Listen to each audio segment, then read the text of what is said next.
Pangulong Rodrigo Duterte ibinalita na may pondo na ang pamahalaan para sa pagbili ng mga bakuna kontra COVID-19. Russia plano ding umanong magtayo ng kanilang planta dito sa bansa. Ang set ng balitang yan, narito po. Inanunsyo ni Pangulong Rodrigo Duterte na mayroon ng pera ang gobyerno na pambili ng COVID-19 vaccine. Sa kanyang panibagong public address kasama ang ilang miyembro ng IATF, sinabi ng punong ehekutibo na maaaring sa Abril ay mailabas na sa publiko ang naturang gamot kontra virus kapag natapos na ang lahat ng kinakailangang proseso para rito. Nakahanap na ako ng pera. I have the money already for the vaccine. But kahanap pa ako ng maraming pera because there are now 130 million Filipinos.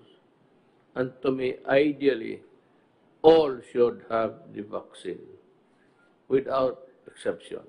Kabilang sa mga pangunahing bansa na nais pagkunan ng bakunan ng presidente, ang Russia at China. Kaakibat niyan, sabi ng Pangulo, nagkausap pa sila ni outgoing Russian Ambassador to the Philippines, Igor Kovayev, ukol dito. We had a serious one-on-one talk and they said that Russia is coming in. Meron na siguro tinatapos. And they want to establish here.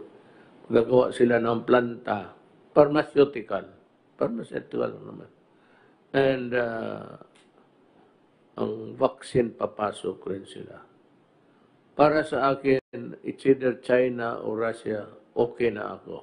Hinggil naman sa kanilang responsibilidad, nagbahagi rin ng updates ang mga opisyal ng IATF kaugnay pa rin sa ibayo pang pagtugon ng pamahalaan sa krisis. Natutuwa po kami dahil kasi yung ating local government units po sir, dapat ma-comment po natin dahil kasi lalo-lalo na yung NCR na last September sir, 20,000 ang ating active cases. Ngayon po, nag-report po si GM Jojo Garcia ng MLDA, 7,830 na lang po ang active case nila from 20,000. So napakalaki po ng binawas. Sa araw pong ito ay nakapagpauwi na tayo ng mahigit sa 254,000 na OFWs.